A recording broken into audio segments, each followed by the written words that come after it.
হাসেন বাপেরা ফিরে যায় কারবালার দিকে।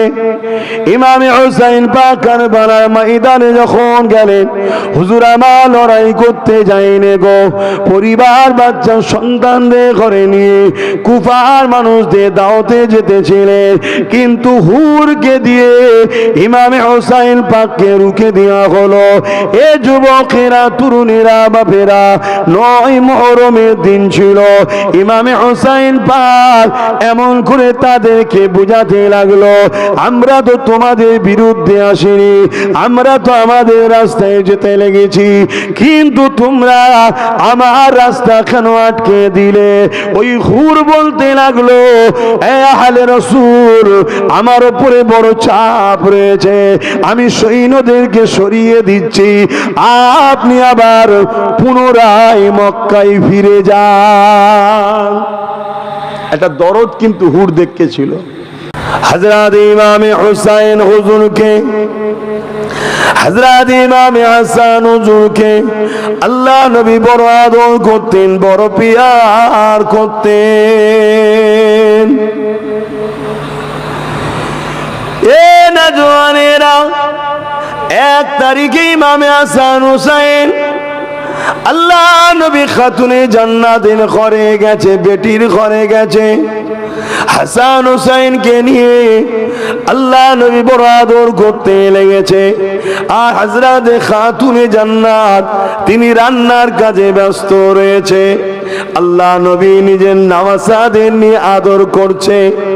আর এমন করে কথাবার্তা বলতে বলতে আল্লাহ নবী বলতে লাগলেন, নানা ভাইরা, এ আমার ইমামে হাসান হুসাইন, তোমরা দুজনা কুস্তি লড়ো, কে যেতে দেখবো? নানা নাতিদের নিয়ে কুস্তি লড়াচ্ছে, কে যেতে দেখবো?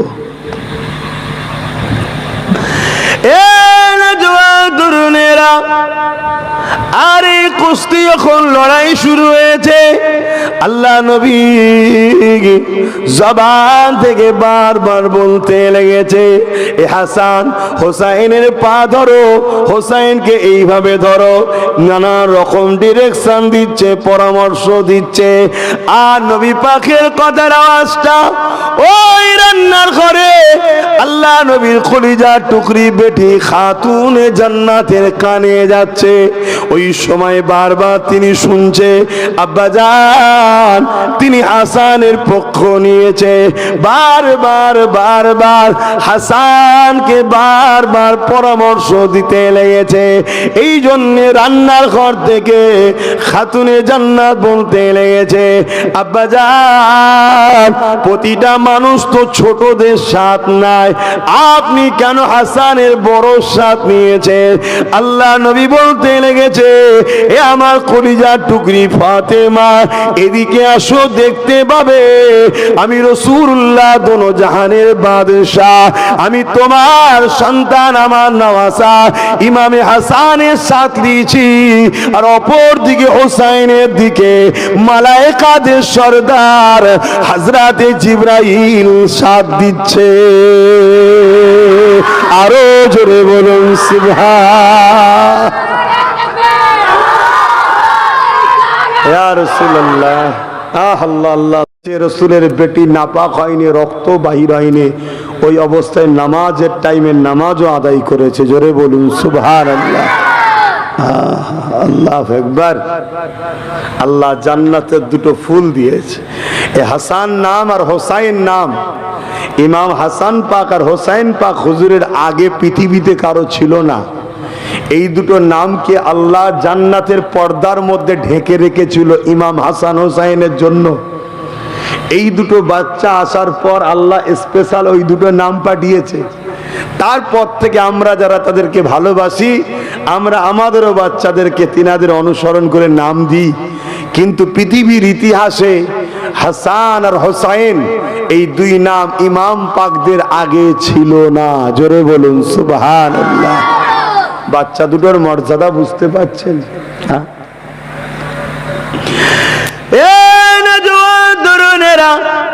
আল্লাহ নবী যখন সাহাবাদেরকে নিয়ে বিভিন্ন আলোচনা করতেন, বসে থাকতেন।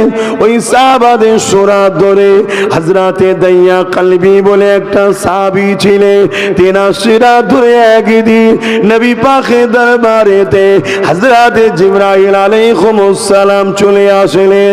আল্লাহ নবী দরবারে এসে বসে গেলেন। আর ইমাম হাসান হুসাইনের জন্য ওই দাইয়া কালবি সাহাবী কিছু না কিছু নজরানা খাবার নিয়ে আসতে, কেননা রাসূল পাক সাল্লাল্লাহু আলাইহি ওয়াসাল্লামকে খুশি করার জন্য। আমি যাকে ভালোবাসি আপনি যদি তাকে নজরানা দেন, এর মানে আপনি আমাকে খুশি করলে। এ যুবকেরা, তরুণীরা, বাপেরা, ইমাম হাসান হুসাইনের জন্য দাইয়া কালবি সাহাবী যখনই আসতেন কিছু না কিছু খাবার নিয়ে আসতেন। একদিনেতে আল্লাহ নবীর দরবারেতে ইমাম হাসান হুসাইন নবী পাকের দুই কোলে জানুতে বসে রয়েছে।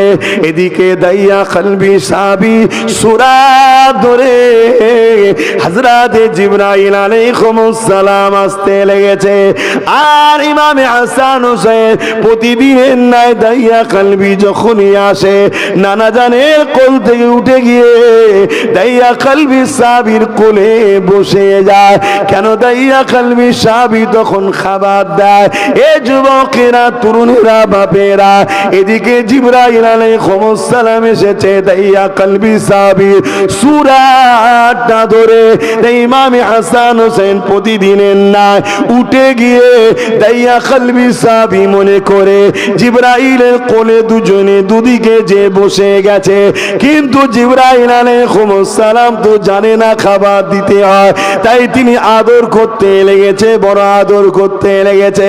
কিন্তু কিছুক্ষণ পরে ইমাম হাসান হোসেন হুজুর আমার দুজন শিশু তখন বড় চংমং করতে লেগেছে।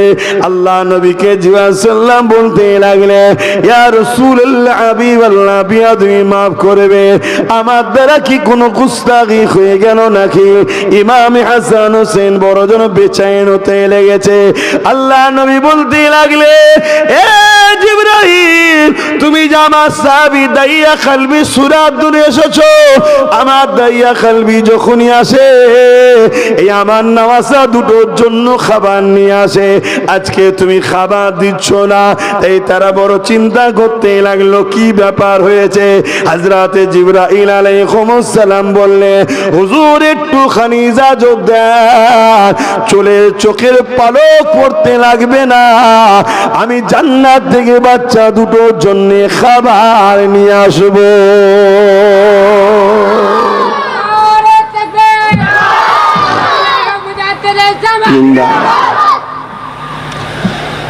হযরতে জিবরাইল সাল্লামের 500 ডানা আছে, মাত্র দুটো ডানাকে ব্যবহার করে এক মুহূর্তের মধ্যে প্রথম আসমান এই চোখের পালক ফেলতে যতক্ষণ সময় লাগে এই গতিতে চলে যায়। জোরে বলুন সুবহানাল্লাহ। এর থেকেও দ্রুত গতি ছিল বুরাকের। বুঝতে পারছেন আল্লাহ কত মহান, যিনি আমাদেরকেই তো এই চোখের রোশনি দিয়েছে। এক মুহূর্তে জমিন, এক মুহূর্তে আসমান, যিনি আমাদের চোখে এতটা পাওয়ার দিতে পারে, এক মুহূর্তে জমিন, এক মুহূর্তে আসমান। বিজ্ঞান সায়েন্স মানতে বাধ্য হয়েছে চোখ থেকে একটা রোশনি বাহির হয়, যেটা আসমানে গিয়ে টাচ করে, ফিরে এসে ব্রেনকে সিগন্যাল দেয় এটা এই কালার, তাই আমরা বুঝতে পারি এটা এই কালার। বলুন সুবহানাল্লাহ। শুধু যে ধর্মের কথা বলছি তা না, ইসলাম এমন একটা ধর্ম, ইসলামকে নিয়ে পুরো পৃথিবীতে আজকের তারিখে এই মুহূর্ত কয়েক লক্ষ মিলিয়ন বিলিয়ন কোটি টাকা খরচ করে শুধু রিসার্চ চলছে। কারা? ইসলামের অনুসারীরা? না না না না, ইসলামের অনুসারীরা তো করবেই, যারা ইসলামকে মিটাতে চাইছে তারা। শুধু ভুল বার করব কি করে? আলহামদুলিল্লাহ, যত রিসার্চ করে তত তারা ইসলামকে চিনতে শেখে, ইমানের কালেমা পড়ে মুসলমান হয়। জোরে বলুন সুবহানাল্লাহ। পৃথিবীর যত বড় বড় বিজ্ঞানী, যত বড় বড় সায়েন্টিস্ট, যত বড় বড় শিক্ষিত সমাজ, তারা সব যুগে যুগে দলে দলে আজও ইসলাম কবুল করছে। জোরে বলুন সুবহানাল্লাহ। গত এক সপ্তাহ আগে দেখছিলাম ইউরোপের বিখ্যাত এক পাদ্রী, খ্রিস্টান ধর্মের ধর্মগুরুদের ঘরে পাদ্রী বলা হয়, ইসলামের ধর্মগুরুদের ঘরে মুর্শিদ, পীর, মাশায়েখ, আমির, আলেম, উলামা, শেখ বিভিন্ন ভাষায় ডাকা হয়। ঠিক তেমনি হিন্দু ভাইদের ব্রাহ্মণ, পুরোহিত, আরো অনেক কিছু ভাষা থাকতে পারে। ইহুদিদের রাহেব আর খ্রিস্টানদের পাদ্রী। তা ইউরোপের বিখ্যাত এক পাদ্রী এই এক সপ্তাহ আগে ইসলাম কবুল করেছে। জোরে বলুন সুবহানাল্লাহ। কেন? কারণ তারা রিসার্চ করছে। আমি জানি আমার দেশে কিছু গোবর খাওয়া আছে, খুব ইসলামের পিছনে লেগেছে, ও কথা বাদ দেন। কিন্তু যারা এডুকেটেড পারসন, শিক্ষিত পারসন, সেটা আমার দেশ আর পৃথিবীর যেখানেও, হয়তো সবার কপালে হিদায়েত নাই, কিন্তু শিক্ষিত সমাজ ইসলামের বিরোধী করে না। অন্য ধর্মের হলো ইসলামের বিরোধী করে না, মানতেই তো পারে না, কপালে হিদায়েত নাই তাই, কিন্তু বিরোধী করে না। বিরোধী করে দুই শ্রেণীর মানুষ। এক, ক্ষমতার জোরে মানুষের প্রভু হওয়ার স্বপ্ন যারা দেখে তারা। দ্বিতীয় হলো ধর্মের নামে যারা ভণ্ডামি করে বাবা, তারা। আর এই দুই শ্রেণী, দুই ধরনের লোককে ইসলামের বিরুদ্ধে অস্ত্র হিসাবে কাজে লাগায়। এক হলো মূর্খ, দ্বিতীয় হলো মুনাফিক মুসলমান। শুনছেন তো নাকি? এই টোটাল চারটে নাম বললাম, এই চার নামের মধ্যে সব থেকে ভয়ঙ্কর কোনটা বলেন? যেগুলো আমাদের সাথে মসজিদেও যায়, আমাদের সাথে ঈদগাতেও যায়, আমাদের সাথে কুরবানির গোশতও খায়, আমাদের সঙ্গে দেখা হলে আসসালামু আলাইকুম ওয়া আলাইকুম সালামও বলে, আমাদের সাথে দেখা হলে বড় বড় সব ভাষণও দেয়। কিন্তু শয়তান ভেতরে ভেতরে ইসলামের গোড়া কাটার জন্য ঘুরে বেড়াচ্ছে, আমাদের ঈমানকে চুরি করার জন্য ঘুরে বেড়াচ্ছে। এদের টার্গেট আমাদেরকে ঈমানের দিক দিয়ে দুর্বল করা, আল্লাহ ও রসুলের প্রেম আদব থেকে আমাদেরকে সরিয়ে দেওয়া। এই মুনাফিকদের মধ্যে এক শ্রেণীর মুনাফিক হলো তারা যারা এজিদের পক্ষ নেয়, ইমামে হোসাইনকে আসামির কাঠগড়ায় তোলার চেষ্টা আজও পৃথিবী জুড়ে চালাচ্ছে। জানেন তো নাকি? সৌদির বুকে, যে সৌদিকে আমরা বড় ভালোবাসি, তাই তো নাকি? আমি মোটেই সৌদিকে ভালোবাসি না, আমি ভালোবাসি আমার নবীর মক্কা ও মদিনা শরীফকে। সৌদি আমার কাছে কোনো মাইনেই রাখে না, আমার কাছে মাইনে রাখে আমার নবীর মাতৃভূমি মক্কা আর আমার নবীর পেয়ারা শহর মদিনা শরীফ। জোরে বলুন সুবহানাল্লাহ। অনেকে আমাদেরকে সৌদির দলিল দেখায়, সৌদিতে ঈদ হয় এদিন, সব মুনাফিক। সৌদিতে এই হয়, সৌদিতে এই হয়, সৌদিতে এই হয়। ওই মুনাফিক গুলোকে বলো সৌদিতে এখন সিনেমা হল খুলে দিয়েছে, সৌদিতে এখন শরাব চলছে, সৌদিতে এখন নাচ গান হচ্ছে, তাহলে কি জায়েজ নাকি? সৌদি আমাদের দলিল নয়, আমাদের দলিল হলো কিতাবুল্লাহ আর হাবিবুল্লাহ। জোরে বলুন সুবহানাল্লাহ। আল্লাহর কোরআন আর মুহাম্মাদুর রাসূল, এটা হলো আমাদের দলিল। জোরে বলুন সুবহানাল্লাহ। আখরি জামানা আল্লাহ নবী সব বলেছে, সৌদিতে যেগুলো ঘটছে নবী সব বলেছে, সৌদিতে কি হবে না হবে সব নবী বলে গেছে। নবীর কথা অক্ষরে অক্ষরে মিলছে। এমনকি আল্লাহ নবী বলেছেন সৌদির আবহাওয়া চেঞ্জ হয়ে যাবে, সৌদি সবুজ হয়ে যাবে। তার মানে কি? পাহাড় গাছপালা ভর্তি হয়ে যাবে। আজ সৌদিতে যারা যাচ্ছে, আমি তো কয়েকবার গেছি, আল্লাহ লিগেছে, আমি তো যত বছর যাচ্ছি দেখছি অবাক হয়ে যাচ্ছি। আমার নবীর কথা অক্ষরে অক্ষরে মিলছে। 1450 বছর আগে নবী পাক যা বলেছে যে সৌদি আকাশ ছোঁয়া ঘর বানাবে, তাদের জমিনে আর পা থাকবে না, তারা এত অর্থশালী হবে। অথচ তারা একদিন উট বকরি দুম্বা চড়িয়ে বেড়াতো। মুস্তফা জানে রহমত সাল্লাল্লাহু আলাইহি সাল্লামের কদমের ওসিলায় পুরো আরবের তলাটাই হলো সোনা, পুরো আরবের তলাটাই হলো তেল, পুরো আরবের তলাতেই হলো হিরে, পুরো দামি পৃথিবীর সম্পদ পুরো আরবের তলায়, কেন হুজুরের কদমের বরকতে আল্লাহ তৈরি করেছে। জোরে বলুন সুবহানাল্লাহ। কিন্তু দুঃখের বিষয়, তারা হজের টাকায় শরাব পান করে, হাজিদের টাকায় শরাব পর্যন্ত পান করে। বলুন নাউজুবিল্লাহ। তো ওটা কি আমাদের দলিল? আমাদের দলিলকে কিতাবুল্লাহ আর বলবেন না, রাসূলুল্লাহ, হাবিবুল্লাহ, এটা মাথায় রাখবেন। বড় বড় সব জুব্বা দিয়ে খব্বিশের আব্বা ঘুরে বেড়াচ্ছে, শুধু একটাই লক্ষ্য, নবীর থেকে বিচ্ছেদ করো, নবীর থেকে বিচ্ছেদ করো। কেন? নবী হলো ঈমান, নামাজ ঈমান নয়, রোজা ঈমান নয়, হজ ঈমান নয়, দাড়ি ঈমান নয়, টুপি ঈমান নয়, জুব্বা ঈমান নয়। শুনছেন? ঈমান হলো মুহাম্মাদুর রাসূল। জোরে বলুন সুবহানাল্লাহ। নবীর উপরে আদব ও প্রেম হলো ঈমান। যার নবীর উপরে আদব প্রেম নেই সে হলো বেঈমান। সে নামাজি হলেও জাহান্নামী, রোজাদার রেখেও জাহান্নামী, হজ করেও জাহান্নামী, দান করেও জাহান্নামী, দাড়ি টুপি রেখেও জাহান্নামী, মসজিদ মাদ্রাসা বেনিয়েও জাহান্নামী। যদি কাবার গিলাফ ধরে কেঁদে যদি এহরামকে ভিজিয়েও ফেলে তাও জাহান্নামী। মাকামে হাতেমের ওখানে সেজদা, যেটা কাবারই অংশ, ওখানে যদি সেজদাই পরে মারাও যায় তাও জাহান্নামী, যার মধ্যে নবীর আদব প্রেম নেই। শুনছেন তো নাকি? আখরি জামানা, খুব সাবধান। মুনাফিকদের একটা নমুনা কি বললাম, তারা এজিদের পক্ষপাতিত্ব করে। সোশ্যাল মিডিয়া খুলে দেখবেন, নানান দিক দিয়ে শুধু এজিদকে বাঁচাবার চেষ্টা চলছে, যেন মনে হয় এজিদ ওদের দুলা ভাই হয়। কি করে বাঁচানো যায়, কি করে বাঁচানো যায়? হ্যাঁ, অত সহজ?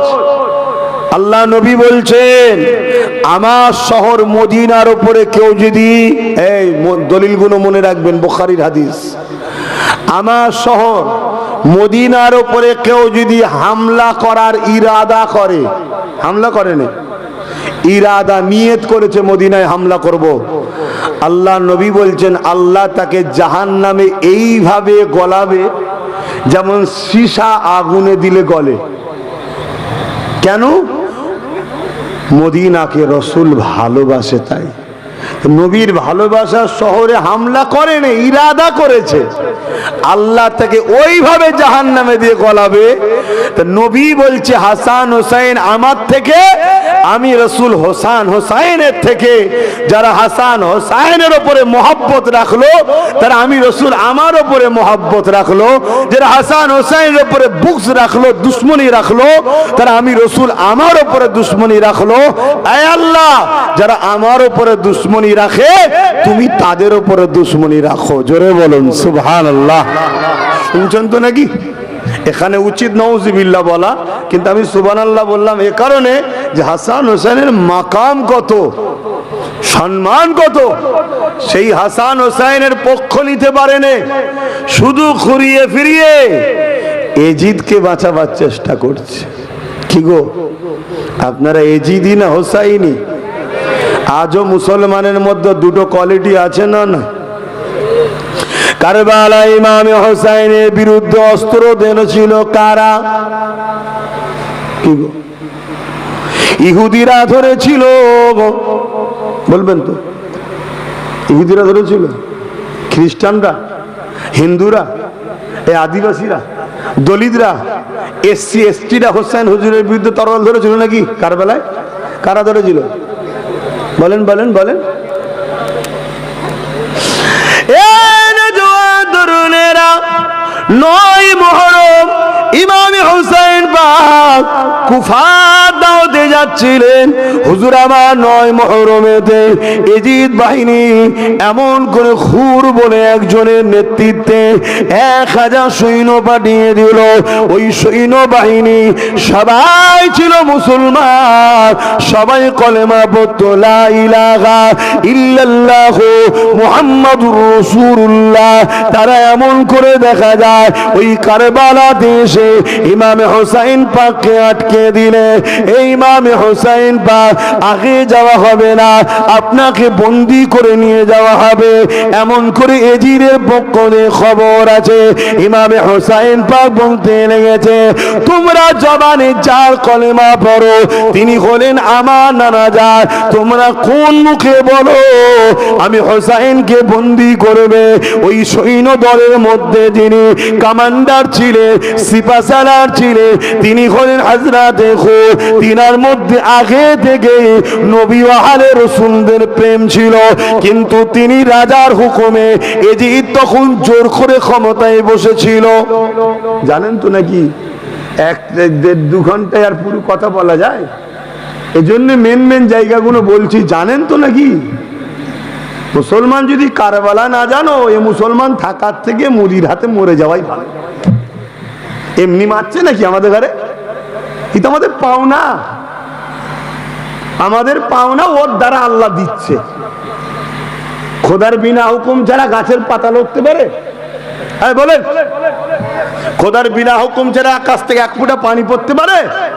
তাহলে এত বড় দেশের প্রধানমন্ত্রী কি হবে খোদার বিনা হুকুম হয়ে গেছে নাকি? হ্যাঁ, তাহলে মাথায় বসিয়েছে কে? এই ইমানদার বলো, কে বসেছে? কেন বসেছে? দুটো কারণে। মুমিনের ঈমান পরীক্ষা হবে, মুনাফিককে সাইজ করবে। নমরুদকে কে বসিয়েছিল? রাজা। বলুন বলুন, ফেরাউনকে কে বসিয়েছিল? রাজা। আবু জেল, উতবা, সাইবা আমার নবীকে কষ্ট দেবে আল্লাহ জানে না? তাহলে আগে তো তুলে দিতে পারতো, সেই তো মৃত্যু হয়েছে। তারপরেও যদি আবু জেল চলে যেত, তো বেলাল যে নবীকে ভালোবাসের পরীক্ষাটা নেবে কার দ্বারা? তাহলে শয়তানকে আল্লাহ বসাবে, জালিমকে আল্লাহ বসাবে, অত্যাচারীদেরকে আল্লাহ বসাবে। দুটো কারণে মুমিনের টেস্ট হবে ঈমান, যে মুমিন অত্যাচারীকে ভয় করে না আমাকে ভয় করে। মুমিন অত্যাচারীর জন্য সহ্য করে আমার দিনের উপরে থাকে কিনা দেখব। আজকে মুসলমান দাবি করে, মুসলমান সব বলে আল্লাহকে ভয় নেই, এদের ভয় সব কেন্দ্র সরকারকে। ভয় আছে না নাই? আচ্ছা, এই ভয়টা আমাদেরকে এমনি এমনি হয়েছে না খাওয়ানো হয়েছে? আচ্ছা, কেন খাওয়ানো হয়েছে? কোন অষ্ট করবো, সব জায়গায় ঘা। কেন খাওয়ানো হয়েছে তুমি আমি জানি না, কিন্তু ওরা দিন রাত রিসার্চ করছে কোন রাস্তা দিয়ে ইসলাম ও মুসলমানকে শেষ করা যায়। ওরা রিসার্চ করতে করতে দেখছে নবী পাকের একটা হাদিস। কি হাদিস? আল্লাহ নবী বলছেন আখিরি জমানায় একটা সময়, সবাই শুনছেন তো নাকি? খুব মন দিয়ে আমার কথাগুলো শুনবেন। আমি পেটের জন্য হজ করা হুজুর নয়, আমি পেটের জন্য হজ করা মৌলী সাহেব নয়। পেটের জন্য হজ হয় এখন। যারা হক কথা বলেন তারা পেটের জন্য নয়, তার কিসের জন্যে? হ্যাঁ, ইসলাম দাঁড়িয়েছে কিসের ওপরে? কুনতুম খায়রা উম্মাতিন উখরিজাত লিন-নাস তা'মুরুনা বিল মা'রুফ ওয়া তানহাউনা আনিল মুনকার। কালামুল্লাহ শরীফের কথা। দুটো কাজ আমাদেরকে করতে আল্লাহ ডিউটি দিয়েছে, অন্যায়কে মিটাও, ন্যায়কে প্রতিষ্ঠিত করো, এর নাম ইসলাম। তাহলে আজকে অন্যায়ের বিরুদ্ধে কথা বলে, আবার আমি বললে অনেকে বলে ওকে লিজাস না, গ্রামে ফেতনা হবে। কেন? ও শাসকের বিরুদ্ধে কথা বলে। কার বিরুদ্ধে? শাসকের বিরুদ্ধে। আচ্ছা, শাসকের সঙ্গে আমার ব্যক্তিগত কোনো ঝগড়া আছে? শাসক আমার জমি মেরে দিয়েছে, আমার চাকরি মেরে দিয়েছে, হ্যাঁ, কি ঝগড়া? ব্যক্তিগত কোনো ঝগড়া নেই তো। শাসক চোর, চুরি করে, শাসক জালিম, জুলুম করে, শাসক খুনি, খুন করে, শাসক দেশের দুশ্মন, শাসক বেইনসাফি করে। ইসলাম বলল অন্যায়, অত্যাচারী, জালিম শাসকের বিরুদ্ধে কথা বলা হলো সব থেকে বড় জিহাদ। জোরে বলুন সুবহানাল্লাহ। আজকে আমাদের হুঁশ আছে? আমার নবীর সুন্নাত হলো জালিম শাসকের বিরুদ্ধে কথা বলা। মুসা নবী, ঈসা নবী, ইব্রাহিম নবী, যত নবী এসেছেন প্রত্যেকটা নবী জালিম শাসকদের বিরুদ্ধে কথা বলে তাদের সঙ্গে লড়াই করে মজলুম অসহায় গরিব দুঃখী মানুষগুলোকে বাঁচিয়েছে। সে গরিব মানুষগুলো অগ্নি পূজারী হতে পারে, মূর্তি পূজারী হতে পারে, যাই হোক সে গরিব অসহায়দের পক্ষে নবী ছিল।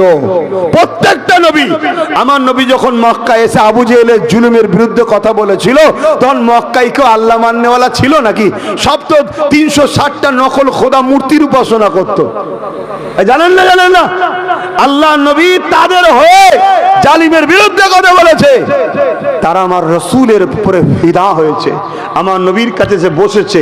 আমার নবী তাদেরকে সত্য বাণী শুনিয়েছে যে তোমাদের রব এই পাথরের মূর্তিগুলো নয়। কেন তোমাদের রবকে কেউ দেখেনি, রবের কাল্পনিক কেন ক্রিটিসাইজ করছো?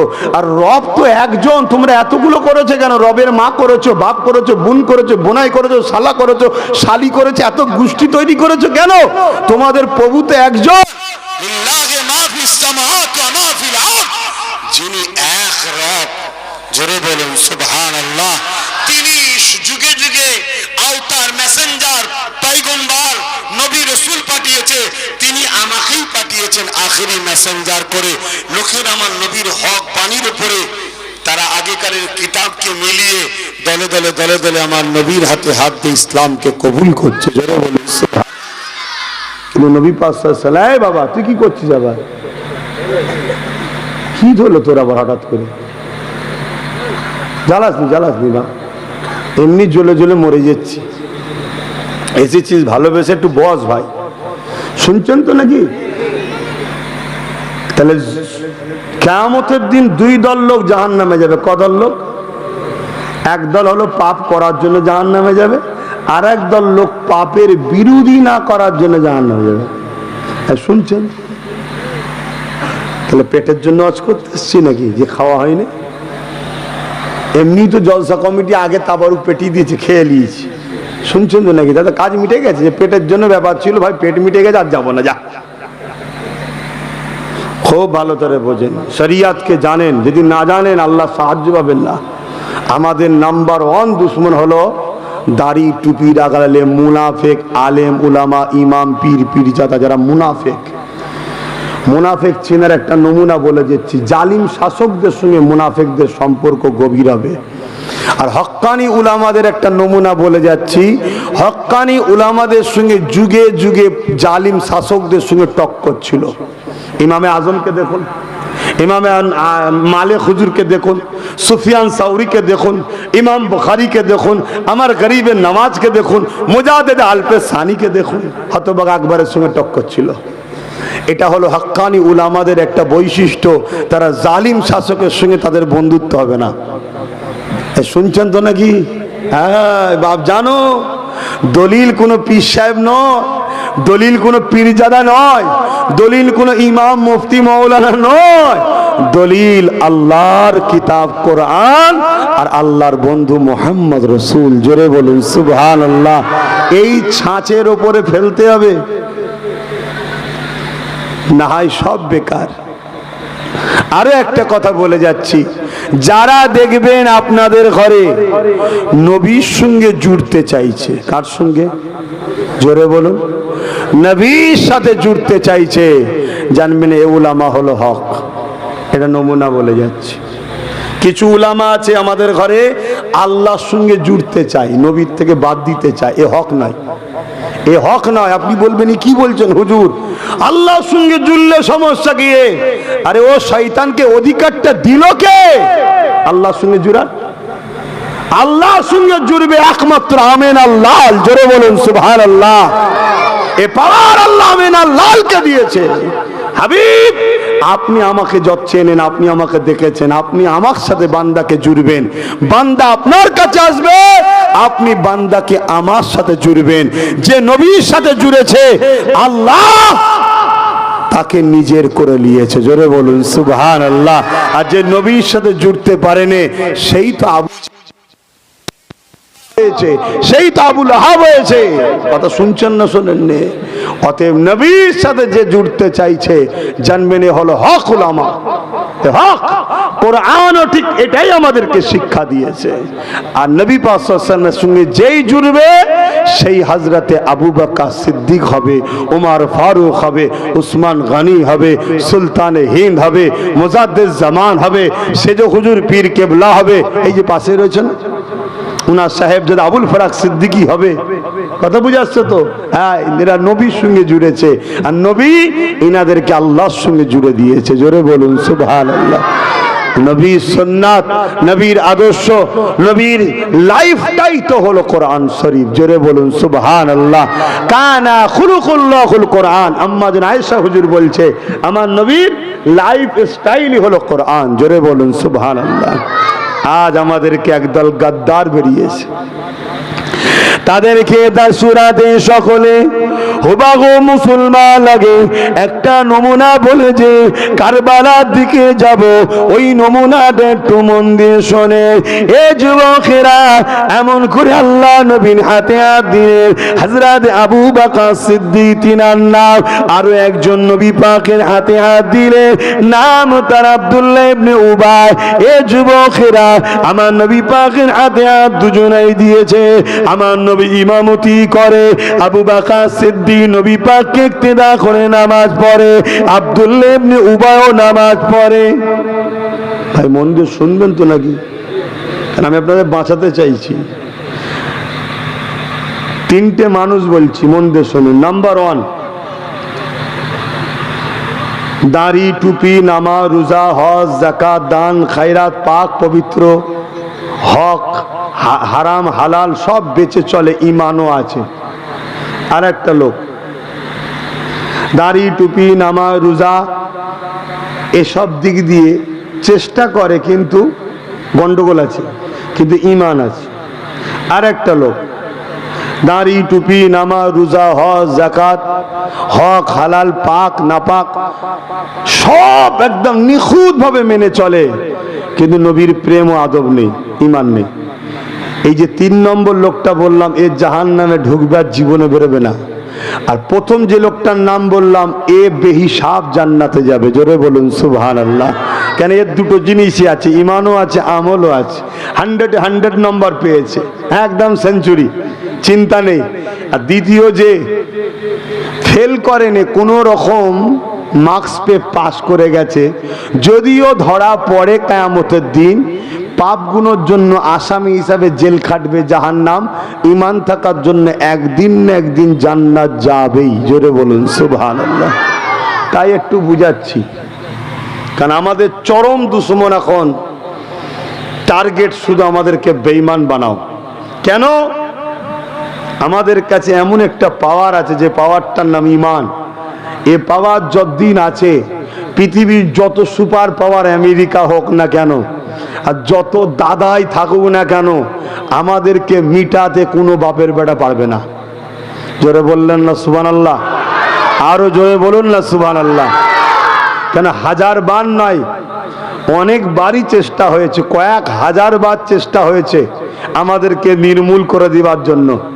নিশ্চয়ই একটা নাম শুনেছেন, চিঙ্গিস খান। নাম শুনেছেন না? হ্যাঁ, কি গো, নাম শুনেছেন তো?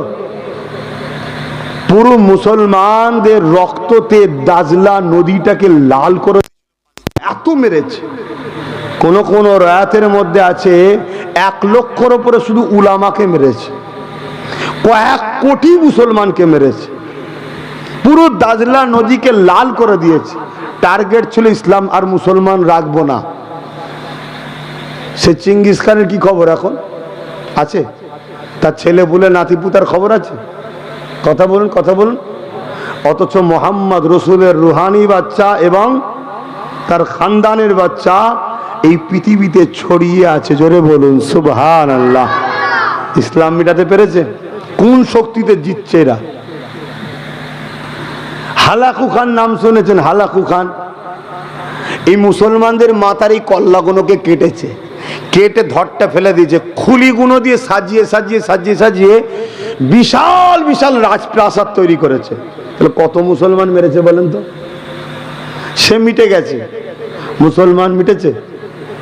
এই বলুন, কোন পাওয়ারে জিতছে? তারা তো রিসার্চ করছে। চীনে একটা লড়াই হয়েছিল বাদশাহ হারুন আর রশিদের সময়, তিনার প্রধান সেনাপতির নেতৃত্বে মাত্র 30,000 যুবক ছিল খালি হাতে, সবার হাতে একটা করে ঘোড়া ছিল। কত সংখ্যা? 30,000। আর চাইনিজ সৈন্য পাঠিয়েছিল তার ভাগনার নেতৃত্বে 15 লক্ষ। ভাবতে পারছেন? এই ভাবতে পারছেন? 30,000 আর ওইদিকে কত? 30,000-এর কাছে 15 লক্ষ শুধু হেরেছে নয়, জবানা জব্দ হয়ে গেছে। শুনছেন? কোন পাহাড়ে? ওই জন্যেই এরা সব কিছু ছেড়ে দেয়, মুসলমানদেরকে বেঈমান বানায়। আর বেঈমান মুসলমান কখনো মসজিদের জন্য চিল্লাবে না, মাদ্রাসার জন্য চিল্লাবে না, কবরস্থানের জন্য চিল্লাবে না, ঈদগাহ খানকা চলে যাচ্ছে চিল্লাবে না, চিল্লাবে তার বেঈমান নেতার জন্য, নেত্রীর জন্য। শুনছেন না? শোনেন না? এটা নমুনা। আজকে সমাজে দেখুন না, এই মুসলমানের মাথায় বাঁশ মারে, বোম বার করে, বন্দুক বার করে।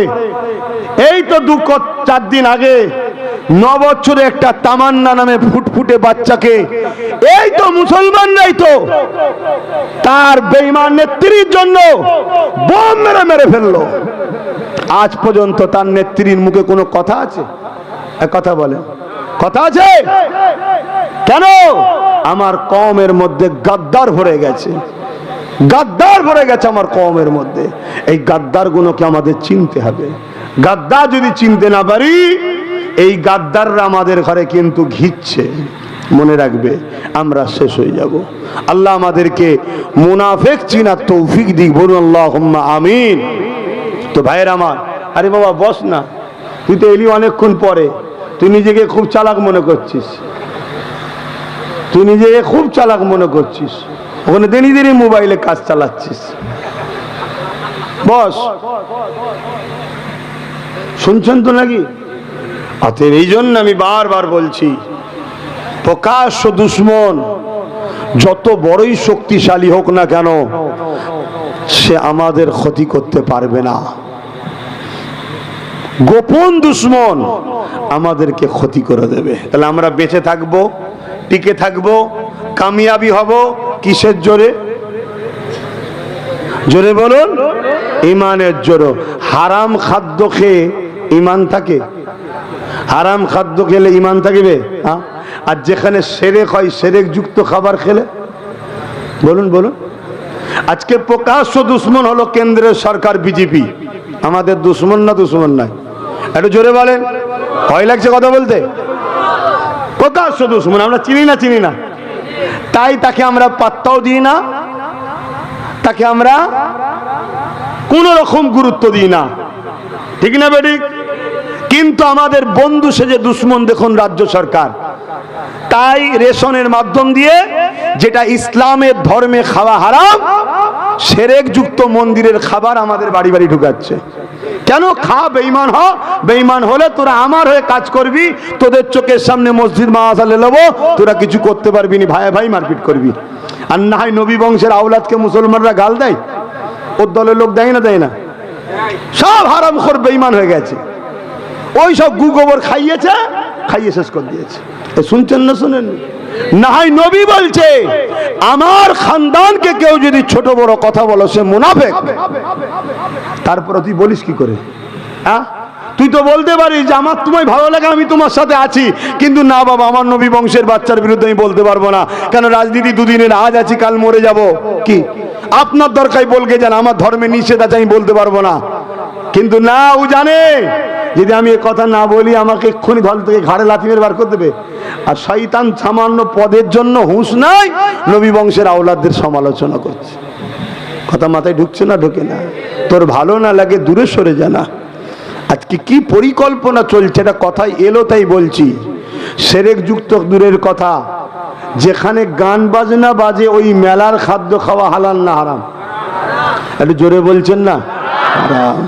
আচ্ছা, সেই জায়গায় বড় প্ল্যান করে, ভাই যে যার ধর্ম করবে, তার ধর্মের সিন্নি আর কি কমলে সব বলে, তাদের যা আছে তারা পান করবে, খাবে, এতে আমার আলোচনা সমালোচনার কিছু নেই। কিন্তু তুমি একজন সরকারি পদে বসে সরকারি সাহায্য নিয়ে রেশনের মাধ্যম দিয়ে বড় প্ল্যান মাফিক তুমি দেখাচ্ছ মিষ্টি, কিন্তু সেটা শিরক যুক্ত জিনিস, ঠিক না বেঠিক গো? ওটা আমাদের জন্য খাওয়া হালাল না হারাম? জোরে বলুন। কই মসজিদের ইমামরা বলে যেটা চক্রান্ত চলছে বাবার এই খাবার খাস না? যে হুজুর বলে সেই হুজুরকে আমার সালাম, অবশ্যই সে ইমানদার, সে ইমানদার। শুনছেন না শোনেন না? কিন্তু এই সমাজের বেশিরভাগ হুজুর কি করছে? বলে এ জাতি ধ্বংস হয়ে যাচ্ছে, মুখে কথা নেই। কথা হলো কি, আমার নবীকে একটু ভালোবেসে আমরা ইয়া নবী সালামু আলাইকা বলবো, ওখানে ফতোয়া দেয়। একটু আমরা রসুলের ভালোবাসায় নবী দিবস করব, ওখানে ফতোয়া দেয়। তাই না? দেয় না? মুনাফিক চেনো, মুনাফিক চেনো। যদি বাঁচতে চাও মনে রাখবে, যখন আমরা সংখ্যায় কম ছিলাম তখনই আমরা জিতেছি, যখন আমাদের সংখ্যা বেড়েছে তখন আমরা হেরেছি। কেন? সংখ্যা বেড়েছে ঠিকই, কিন্তু গাদ্দার বেড়ে গেছে। আর সংখ্যা কম ছিল ঠিকই, সলিড ছিল। কথা বুঝে আসছে? বদরে আমরাই জিতেছি, সংখ্যা কম ছিল। আর সালাউদ্দিন আইবি বলেছিলেন 4 লক্ষ সেলিবিয়া সৈন্য ছিল, মসজিদে আকসাকে ঘিরে রেখেছিল। সালাউদ্দিন আইবির ছিল মাত্র 12,000। কত? আর ওইদিকে কত? 4 লক্ষ। সালাউদ্দিন আইবি বলেছিল 40 লাখ থাকলেও আমরা বিজয়ী হব ইনশাআল্লাহ। প্রকাশ্য দুশ্মনের সঙ্গে জিতা যায়, বন্ধু সুরাতে দুশ্মনের সঙ্গে জিতা যায় না। কেন? সে ঘোমটার আড়ালে তোমাকে বেঈমান মূল জিনিসটাই তো কেড়ে নিচ্ছে। বুঝতে পারছেন না? পারেননি? এই কথাই কষ্ট হয়ে গেল নাকি? আমি আপনাদের ক্ষতি করে দিলাম? তাহলে যান না, ডবল নিয়ে আসেন, লিজে খান না, জাহান্নামের কুত্তা হয়ে যাবেন। আমার কি যায় আসে? আমার ডিউটি, মাইক পেয়েছি, সামনে পেয়েছি, কমকে বুঝাচ্ছি যে কেন্দ্র সরকার আমাদের প্রকাশ্য দুশ্মন, রাজ্য সরকার আমাদের বন্ধু সেজে দুশ্মন। এ হচ্ছে বেশি ভয়ঙ্কর, এ বেশি ভয়ঙ্কর। ও আসলে সামনাসামনি হবে। ওর ক্ষমতা ছিল আমাদেরকে এরকম দ্বারা ধর্মীয় ভাবাবেগে শিরক যুক্ত খাবার দেওয়ার ক্ষমতা ছিল না? খেতুন আমরা? জোরে বলেন যে খাসনি রে, বিজেপি দিচ্ছে, বিষ থাকতে পারে, এ বলতো না? বলতো না? আর এ দিচ্ছে মোল্লা, মলি সাহেব, পীর সাহেব, পীরজাদা। কোন সাহেবের মুখে কথা নেই, কেন? সব ভাড়াটিয়া গোলাম। কেউ একটা আলুতে বিক্রি হয়েছে, কেউ একটা স্করপিওতে বিক্রি হয়েছে, কেউ একটা ফরচুনার গাড়ি পেয়েছে, কার একটুখানি কলকাতায় বাড়ি করে দিয়েছে, কার সামনে দুটো পুলিশ গাড়ি, পিছনে দুটো পুলিশ গাড়ি, কাঁই কাঁই করে যাচ্ছে। এ শয়তান সব বিক্রি হয়ে গেছে। ধর্ম জাহান্নামে যাক, আমার দেখার দরকার নেই। আমার পেট পুঁজি হচ্ছে, মজা হচ্ছে, এই ঠিক আছে। এই অসুবিধা হয়ে গেল নাকি? হাই দেখ, না বললে আল্লাহ তো আমায় মারবে। এই তুই বলিস নি কেন? বলিস নি কেন? আল্লাহ তো আমাকেও ছাড়বে না। তাহলে এক কাজ করেন, আমাকে জলসা করা বন্ধ করে দেন, আমি হজ করবো না। আল্লাহ আমাকে দাওয়াত করেন, আমি কোথা বলবো কি? তবে শুক্রবার দিন দরবারে বসি, লোক যাই, ওখানে আরো পালিশ করে দিই। শুনছেন না শোনেন না? এটা ডিউটি আছে না নাই? কত বড় বদমাইশ! হ্যাঁ, চিন্তা করে দেখুন, কত বড় প্ল্যান আমাদেরকে বেঈমান বানাবার, আল্লাহ রসুলের দিন থেকে সরিয়ে দিবার। এরা আজকের আবু জেহেলিরা, এরা আজকের উতবা, আজকের সাইবা, আর এদের সাথে আজকের মুনাফিক আব্দুল্লাহ ইবনে উবাই গুলো সাথ দিচ্ছে। এদের সাথে আজকের মুনাফিক জুল খুয়াইসারা তামিমিও তাদের গোষ্ঠীগুলো সাথ দিচ্ছে। দেখুন বুখারীর হাদিস। আহা, এটা নতুন নয় রে বাবা। কারবালায় আমার ইমাম পাক যখন গেছিলেন, আমার ইমাম পাক লড়াই করতে গেছিল নাকি? যদি লড়াই করতে যায় তাহলে দুধের বাচ্চাকে, আলী আসগারকে কোলে করে কেউ নিয়ে যায়? হ্যাঁ, নিজের স্ত্রী, বেটি, বোন, বাচ্চা বাচ্চা ছেড়ে ঘরে কেউ নিয়ে যায়? দাওয়াত দিয়েছে কুফার লোকেরা, হুজুর আসেন, আমরা এজিদকে মানবো না। কেন? এজিদ ছিল সারাবি, চরিত্রহীন, লম্পট, জালিম, অত্যাচারী, খুনি, প্রজাদের উপরে লুটত এজিদ। তাই ইমামে হোসাইন পাককে কুফাবাসী বলেছে, হুজুর আমরা আপনাকে লিডার বলে, ইমাম বলে আপনার হাতে বায়াত হব, আমরা এজিদের হাতে হব না। আর মুসলিম ছেলে গলা লম্বা করে বলছে আমরা হোসাইনের ভক্ত, আর মাতাল সরকার পিছনে ঘুরে বেড়াচ্ছে। মাতাল সরকার, বুঝছেন না, বোঝেন না? স্কুল বন্ধ করে দিয়ে অঞ্চলে অঞ্চলে সব মদের দোকান খুলছে, মদ খা, মদ খা। আর দেখে দেখে দেখে দেখে দেখে মুসলিম এলাকাগুলো, আপনি ফুরফুরা শরীফে যান, ফুরফুরা শরীফে কত বছর যাচ্ছেন মুরব্বীদের ঘরে জিজ্ঞেস করুন। এই মাতাল সরকার আসার আগে ফুরফুরার ভৌগোলিক পরিস্থিতি এত খারাপ ছিল না আজকে যে খারাপ। কি প্রত্যেকটা মোড়ে মোড়ে দেখুন মদের দোকান খুলে দিচ্ছে ফুরফুরাটি ঢুকার মুখে। শুনছেন না শোনেন না? দেখুন খেয়াল করে। তাহলে কি চিন্তা ভাবনা এর, হ্যাঁ? আপনারা বুঝবেন না, বুঝুন। আসেন, ইমামে হোসাইন পাকের কথা বলছিলাম। ইমামে হোসাইন পাক যখন কারবালায় গেলেন, মানে কুফাতে যাচ্ছেন কারবালার ওপর দিয়ে, তখন হুজুরকে যখন রুকেছে, হুজুরের বিরুদ্ধে যে লড়াই হবে, 25,000 বা 22,000 সৈন্য ছিল। তার মধ্যে 13,000 ছিল আলেম, উলামা, মুফতি, হাফেজ। কত? আরে কথা বলছে না ছেলেগুলো? আল্লাহ নবী বলেছেন আখিরি জামানায় জমিনের ওপরে, আসমানের নিচে সব থেকে নিকৃষ্ট হবে একদল উলামারা। শুনছেন তো নাকি? তাহলে সেটা আখিরি জামানা চলছে না চলে না? ইমামে হোসাইন হুজুরের বিরুদ্ধে অস্ত্র ধরেছে কারা? 13,000। তার মধ্যে 7,000 ছিল আলেম, 3,000 ছিল মুফতি, 3,000 ছিল হাফেজে কোরআন। অস্ত্র তুলেছে কি? নবীন নওয়াসাকে শহীদ করব। কেন রে? কিছু টাকা পাবে আর কিছু পদ পাবে। হ্যাঁ শুনছেন? নবীন নওয়াসার বিরুদ্ধে যদি তরোয়াল তুলতে পারে 7,000 আলেম, 3,000 হাফেজ, 3,000 মুফতি, আজকে আমার মসজিদ মাদ্রাসা ঈদগার বিরুদ্ধেও আমাদের আলেম উলামা ইমামরা উঠতে পারে না, পারে না। তার চাক্ষুষ প্রমাণ তো আপনাদেরকে বলে দিচ্ছি। কেন্দ্র সরকার তো আমাদের দুশ্মন, আমরা জানি। সে তো আইন তৈরি করে ওয়াকাফকে মিটাতে চাইছে, কিন্তু রাজ্য সরকার যেই বলল বাংলায় আন্দোলন চলবে না, সব আলেম উলামা ইমাম মুফতি মাওলানা যারা ওদের লাইনে, সবাই নাই ওদের লাইনে, সব চুপ। কথা বলিসনি? আমাদের খোদা নিষেধ করে দিয়েছে। শুনছেন না শোনেন না? হ্যাঁ, এদের খোদা যদি আল্লাহ সুবহানাহু ওয়া তাআলা হতো, তারিরা মসজিদে দাঁড়িয়ে প্রতি জুম্মায় 2 মিনিট হলেও বলতো ওয়াকাফের দুশ্মন যারা, দুশ্মন আমাদেরও তারা।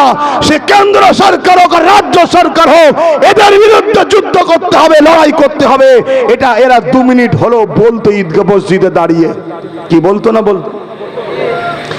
এদের যদি খোদা আল্লাহ সুবহানাহু ওয়া তাআলা হতো, তাহলে এরা জলসার মাহফিলে গিয়ে মাইক যখন পেত, এরা তখন মাইকে 5 মিনিট হলো ওয়াকাফ নিয়ে বলতো, এই তোমাদের সীতাপুরের ঐতিহাসিক মসজিদ, এই মসজিদ কি আজকের? এই মসজিদের কোনো কাগজ আছে? এ তো মৌখিক দান। এই মসজিদের সম্পদ কলকাতায় হাজার হাজার বিঘে আছে। এই মসজিদ এখন বাঁচানো বড় মুশকিল হয়ে গেছে। শুনছেন তো নাকি? তাহলে তো বলতো দাঁড়িয়ে বা জলসায় গিয়ে যে ভাই ওয়াকাফকে ভুলে যেও না, ওয়াকাফ আন্দোলন করতে হবে। বাবরিকে ভুলে গিয়েছিলাম বলেই বাবরি মসজিদ আমাদের হাতছাড়া হয়ে গেল। সুপ্রিম কোর্ট থেকে সংবিধান বিরোধী আইন পাশ হয়ে গেল। কাল আমাদের বিরুদ্ধে আইন পাশ হয়ে যাবে। মসজিদ মাদ্রাসা বাঁচাবার জন্য তোমাদেরকে সংগঠিত হতে হবে। আমরা ডায়ে বায়ে সামনে পিছনে লাল ব্লু কালো সবুজ কিছু বুঝি না। ওয়াকাফকে বাঁচাবার জন্য যারা আমাদের সাথ দেবে, আমরা আগামী দিন তাদের সাথ দেব। যারা আমার ওয়াকাফের নয়, সে কেন্দ্র হোক আর রাজ্য হোক, তারা আমাদের দুশ্মন। এ কথা কি বলছে জলসাই জলসাই? কথা বলছেন না কেন? তাহলে এদের খোদা তো আল্লাহ নয়। আল্লাহ যদি হতো আল্লাহর ঘরের জন্য বলতো। যেই বলে দিয়েছে বাংলায় বলা যাবে না, চুপ। কিন্তু আমি আব্বাস সিদ্দিকী 10 বছর ধরে আন্দোলন করে আসছি অকাব নিয়ে। 10 বছর ধরে বলছি অকাব দখল করো, চলে যাবে চলে যাবে চলে যাবে চলে যাবে। কত দালাল আমার বিরুদ্ধে কত কথা বলেছে, বলেছে না বলেন? হ্যাঁ হ্যাঁ, ও এমনও কথা বলেছে হুজুরের ছেলে রাজনীতির কথা বলবে কেন, বলেছে না বলেন? ও কমবক্ত শয়তান মুনাফিক জানে না যে ইসলাম কমপ্লিট ধর্ম, ইসলামের রাজনীতির কথা আছে না নাই? তাহলে আমি আমার জাতিকে শিখাবো না যে হারা রাজনীতি করতে গিয়ে বেঈমান হয়ে যাচ্ছিস না? তো এটা বলা দরকার আছে না? না কেন? রাজনীতির কিছু কিছু স্লোগান আছে, ওই স্লোগানগুলো বলার সাথে সাথে মোশরেক হয়ে যায়, জানো? সঙ্গে সঙ্গে ইসলাম থেকে বেরিয়ে যায়, জানো? জানি না। এগুলো যদি উলামারা না আলোচনা করে তো জানবে কি করে? অথচ সব স্লোগান দিয়ে বেঈমান হচ্ছে, ইসলাম থেকে বেরিয়ে যাচ্ছে। তো জাতিকে বাঁচাবার জন্য কথা বলা দরকার আছে না? না একদম সবাই মিলে হাত দিয়ে আমার পিছনে লেগে গেল। আজকে সেই অকাব আমাদের হাতছাড়া হচ্ছে না, হয়নি? হ্যাঁ, এখন টিকে আছে সুপ্রিম কোর্টের ওপরে। সুপ্রিম কোর্ট যদি একবার রায় দিয়ে দেয় যে কেন্দ্র সরকার যেটা করছে ঠিকই করেছে, বলো তোমরা কি করবে? এই মসজিদ এসেই ভাঙে দেবে, বলো কি করবে? রুকে দেবে না? এই রুকে দেবে? ক্ষমতা আছে তোমাদের? অত সহজ নয়। লোহা কাটতে গেলে লোহা লাগে, রাজ পাওয়ারকে রুখতে গেলে রাজ পাওয়ারই লাগে। তাই আব্বাস সিদ্দিকী তার ভাইকে রাজনীতিতে নামিয়েছে, এমনি নয়। কথা মাথায় ঢুকছে? কিন্তু আমার ভাইকে তো মুসলমান সাপোর্ট করা ছেড়ে দিয়ে, সবাই বলবো না, অনেক মুসলমান আছে তার ছোট বড় কথা বলে, তাকে গালিগালাজ করে, আছে না? না না, কিন্তু অনেক মানুষ ভুল ভেঙেছে, সাপোর্ট করেছে, আজও করছে। কি গো, করেন তো নাকি? হ্যাঁ, মনে রাখবেন নবী বলেছেন কোরাইশের নেতৃত্ব মানো, কোরাইশের নেতৃত্ব, ও কোরাইশ বংশের ছেলে। যদি আল্লাহর উপরে ভরসা থাকে হকের উপরে সাথ দেন। হাসেন বাপেরা ফিরে যায় কারবালার দিকে।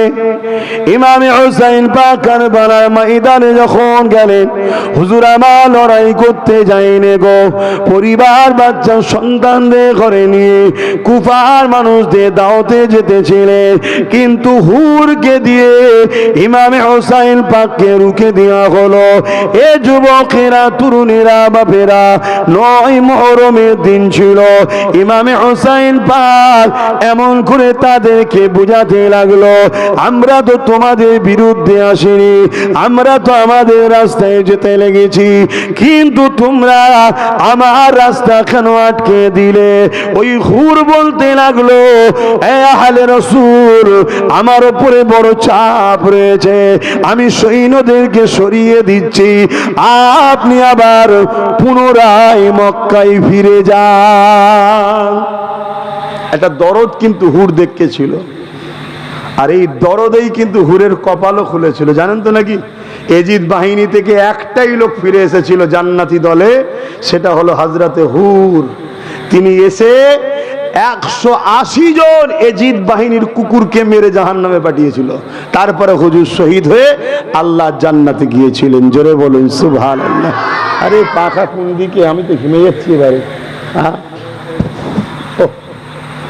এদিকে ঘড়িও তো হু করে ছুটছে, সময়ও তো নেই, আর বড্ড বেশি হয়ে গেল, আবার টানবে। হালকা হালকা করে ঘোরা। আমার নওজওয়ানেরা তাই বারবার বলে দিয়ে যায়, মুনাফিক ইসলামের ক্ষতি যতটা করেছে পুরো পৃথিবী জুড়ে কেউ ক্ষতি করতে পারেনি। এই পৃথিবীতে একটা নেতা ছিল, তার নাম ছিল বুশ। ওই বুশ বলেছিল আমেরিকাতে ইসলামকে মুছে দেব, কিন্তু মনে রাখবেন আমার আল্লাহ পাক বুশেরই কন্যাকে ইমানের কলেমা পড়িয়ে কোরআনের হাফেজা বানিয়ে দিয়েছিলেন। যুবকেরা, তরুণেরা, প্রকাশ্য দুশমন ইসলামের ক্ষতি কখনো করতে পারেনি গো। মনে রাখবেন লোহার কাজ তো কাটা, কিন্তু এই লোহা কোনো কাজে আসবে না যদি কিনা তার বাট যদি গাছ না হয়। তাই এমন করে প্রকাশ্য দুশমনের কাজ তো ইসলামকে মিটানো, কিন্তু সে কখনো কিছু করতে পারবে না যদি দাড়িওয়ালা টুপিওয়ালা সুরাতে মুনাফিক মুসলমানেরা তাদের হাতের যদি সাথ না দেয় তারা কিছুই করতে পারবে না গো। এ যুবকেরা, তরুণেরা, বাপেরা, তাই বলে দিয়ে যায় মুনাফিককে চিনতে শেখো। আজ আমাদের সমাজে কিছু মুসলিম সুরাতে মুনাফিক রয়েছে, এরা গায়ের জোর দেখিয়ে, প্রশাসনিক সহযোগিতা নিয়ে, গুন্ডাগিরি করে ইসলামের দুশ্মনদের হাতকে শক্তিশালী করছে। আর ইসলামের দুশ্মনেরা শক্তিশালী হয়ে তারা ইসলামের উপরে আঘাত করতে লেগেছে। যেমন আপনাদের পাশে এই সীতাপুরের মাদ্রাসাতে, ওই মাদ্রাসায় চলে যান, 11টা শিক্ষক নাই। কটা নাই? আমার অজে কি অসুবিধা হচ্ছে? সারা দিচ্ছেন না কেন? কটা শিক্ষক নেই? তো শিক্ষক নেই কেন? শিক্ষক দেওয়ার কাজ কি আব্বাস সিদ্দিকী? তোমাদের কাজ? কার কাজ? সরকারের কাজ। সরকার শিক্ষক দেয় না কেন? এক সরকার বোলডুজার দিয়ে মাদ্রাসা ভাঙছে, আর এক সরকার শিক্ষক বন্ধ করে দিয়ে মাদ্রাসাকে শেষ করছে। উভয়ের লক্ষ্যই হলো ইসলামিক শিক্ষা প্রতিষ্ঠান মাদ্রাসাগুলোকে শেষ করে দাও। মাথায় ঢুকছে? হ্যাঁ, উত্তরপ্রদেশে কেন্দ্র সরকারের হাতে মুসলমান মরছে, আর রাজ্যে আমাদের ঘুমটা অলির দ্বারা মরছে। এই তো ব্যাপার। লক্ষ্য একটাই, মুসলিম শেষ করো। কিন্তু আফসোস এখানে একটা, সেখানে কি? ওখানে ও মারছে, ওকে আমরা কোনো সাহায্য করিনি, আর এখানে আমরাই সাহায্য করছি, আর আমাদের সাহায্য নিয়ে আমাদেরকেই মারছে। এটা হলো সবচেয়ে বড় দুঃখ। আমাদেরই সাহায্য নিয়ে আমাদেরই মাদ্রাসাকে শেষ করছে। দাদা হুজুরের মাদ্রাসায় 14টা শিক্ষক নেই। গল্প বলছি না, মিলিলেন না? তাহলে কেন নেই? এভাবে বাংলায় 10,000 ভ্যাকান্সি খালি, যেখানে চাকরি দিলে 10,000 মুসলিম ঘরের ছেলে চাকরি পাবে এবং প্রতিষ্ঠানগুলো বাঁচবে। ইচ্ছা করে দেয়নি যাতে করে প্রতিষ্ঠানগুলো ধ্বংস হয়ে যায়। আর আমাদের ঘরে ফ্রিতে আলু দেয়, পেঁয়াজ দেয়, তেল দেয়, ভিক্ষা দেয়, ওই খেয়েই আমরা খুশি। কিন্তু মনে রেখে দিও, এক মুখ দিয়ে খাওয়াচ্ছে, বার করবে কিন্তু অনেক কটা রাস্তা দিয়ে। এটা মাথায় রেখে দেবে। আসেন বাপেরা, মুনাফিক নিয়ে একটা কথা বলছিলাম, ওই কথাটা একটু বলে দিই, বুঝতে বেশি সুবিধা হবে। আল্লাহ নবীর হাতে হাত দিলেন আবু বকর সিদ্দিক, আর নবী পাকের হাতে হাত দিলেন আব্দুল্লাহ ইবনে উবাই। মন দিয়ে শুনবেন, আবু বকর সিদ্দিকের মুখে দাড়ি আছে, মাথায় টুপি আছে, জুব্বা পাগড়ি আছে, আর আব্দুল্লাহ ইবনে উবাইরও রয়েছে। আমার নবী পাকের সঙ্গে আবু বকর সিদ্দিক হজ করেছে, আব্দুল্লাহ ইবনে উবাই হজ করেছে। আমার নবী পাকের সাথে আব্দুল্লাহ ইবনে উবাই যেমন করে জিহাদে গেছে, আবু বকর সিদ্দিকও গেছে। আমার নবী পাকের দরবারে বসে বসে দ্বীন ইসলাম কোরআনের বাণী আবু বকর সিদ্দিকও শিখেছে, আব্দুল্লাহ ইবনে উবাইও শিখেছে। কিন্তু আল্লাহর ফয়সালা দেখুন, আব্দুল্লাহ ইবনে উবাই কোরআন ঘোষিত জাহান্নামী, আর আবু বকর সিদ্দিক দুনিয়া থেকে জান্নাতে সার্টিফিকেট পেয়ে গেছে। এ যুবকেরা, কারণ কি? আবু বকর সিদ্দিককে জিজ্ঞাসা করা হয়েছে। আবু বকর সিদ্দিক বলতে লাগলে, ওর মধ্যে যা আছে আমি আবু বকরের মধ্যে তাই আছে, কিন্তু আমি আবু বকরের মধ্যে যা আছে ওর মধ্যে তা নাই। এ আবু বকর সিদ্দিক খুলে বলুন। হযরত আবু বকর সিদ্দিক বলেছে, ওর মধ্যে নামাজ, রোজা, দাড়ি, টুপি, জুব্বা, পাগড়ি রয়েছে, ওটা আমি আবু বকর আমার মধ্যে রয়েছে, কিন্তু আমি আবু বকর আমার দিলের মধ্যে আল্লাহ নবীর প্রেম আদব রয়েছে, ওটা ওর মধ্যে নাই। ও হলো মুনাফিক। শুনছেন? নবীকে ইক্তেদা করে নামাজ পড়ো, জাহান্নামে। নবীর সঙ্গে জিহাদে গেছে, তাও ঠিকানা কোথায়? নবীর সাথে হজ করেছে, ঠিকানা কোথায়? কেন? দিলে হুজুরের প্রেম আদব ছিল। ও শুধু ছিল সাথে, হুজুরের খবরগুলোকে নিয়ে গিয়ে গোপনে গোপনে ইহুদি খ্রিস্টানের কাছে যে বলতো, মোহাম্মদ এই শিখাচ্ছে, এই শিখাচ্ছে, এই করছে, ওই করছে। শুনছেন তো নাকি? তা আমাদের এখন এরকম আছে না নাই? এই তো গত কয়েক মাস আগে বাংলাদেশের ঢাকাতে একজন ইমাম ধরা পড়ল, মুখ ভর্তি দাড়ি, দেখলে মনে হবে আসমানের ফেরেশতা, চাপ দাড়ি, গোপ চাচা দাব দাড়ি ধরে তাকে হাত ধরে লোক পিটছে। আমি প্রথম দেখেই তো মনে দুঃখ, হারে কিভাবে মারছে দেখ। যখন বিস্তারিত দেখছি তাকে বলছে কতদিন ধরে করছিস বল। বলছে আমি 17-18 বছর ধরে এই এলাকার লোকেদের ঘরে আমি ইসলাম থেকে সরিয়ে খ্রিস্টান বানাচ্ছি। শুনছেন তো নাকি? সে মসজিদের ইমাম। তাহলে এরকম আমাদের আছে না? না, তো সে তো মসজিদে দাঁড়িয়ে আল্লাহর রসুলের হয়ে, আল্লাহর হয়ে, মসজিদ মাদ্রাসার হয়ে বলবে না। সে বলবে ভুলভাল করো না, তোমরা এদিক ওদিক করলে ডাকাত ঢুকে পড়বে। ভয় দেখাবে না? দেখাবে না। কেন ভয় দেখাচ্ছে জানেন? এক তো দেখিয়ে এর ফায়দা করছে, বিনিময়ে ভাতা নিচ্ছে, মাইনে নিচ্ছে। কিন্তু এর পিছনে আর একটা হাদিস আছে, আমি যেটা বলতে গিয়ে চলে গেছিলাম। আল্লাহ নবী বললেন একটা সময় আমার উম্মত প্রচুর মার খাবে। মন দিয়ে শুনবেন, প্রচুর মার খাবে। সাহাবা হুজুররা বললেন হুজুর সেই সময় কি আমার ভাইদের সংখ্যা কম হবে? আল্লাহ নবী বললেন না, সংখ্যা কম হবে না। আমাদের সংখ্যা কম।